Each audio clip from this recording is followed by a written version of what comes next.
A group of Ontario families is launching a human rights challenge to the provincial government's decision to scrap the current sex ed curriculum. Lawyers for the families say the 1998 curriculum, which will be taught in place of the current one, makes no mention of the rights of LGBTQ students. Mika Imai represents several of those families, and she's with me here in studio. Mika, we know that a lot of people don't like this change. What makes it a human rights situation? Well, I mean, we've been talking to parents from across the province, and what we keep hearing is that this, the introduction of the 2015 curriculum was a sea change in their schools. Their kids who are trans or gender expansive or queer found that they were more included, they felt safer, there was less bullying happening. And so to have the provincial government take the drastic step to suddenly remove all mention of language that was supporting these students, we say is a violation of the Ontario Human Rights Code. And what are the families' concerns about what could happen if the 1998 curriculum is reintroduced?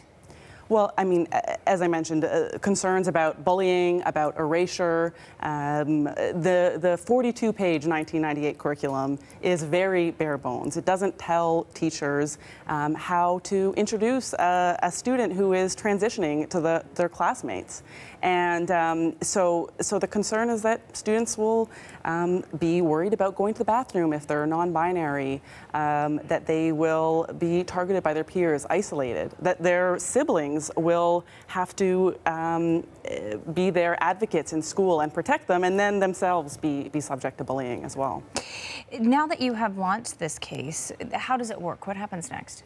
So we haven't formally filed the application yet. That will be happening over the next week. We wanted to announce today because time is running out. It's only a few weeks before school starts, and we have now been retained by a young trans student who is 11 years old. And so our next step will be to file the application, which we'll do at the Ontario Human Rights Tribunal.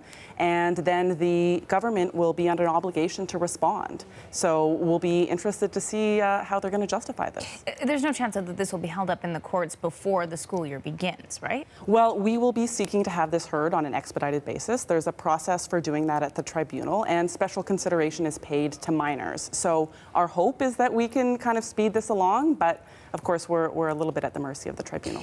We've seen the government face a lot of backlash about this decision. What makes you think that taking this into the sphere of the courts is going to make a difference? Well, I mean, we just want to add our voices to everybody else who is speaking on this issue. So it's amazing that parents and teachers are in the streets protesting, and that we have nurses and doctors also, you know, raising the alarm that this is a public health issue. So we just want to add our voice to that and be one more pressure point on the government to say, you know, Ontarians are very concerned about this. Thank you very much for joining us. Thank you very much. That's human rights lawyer Mika Imai, and she's with me here in studio.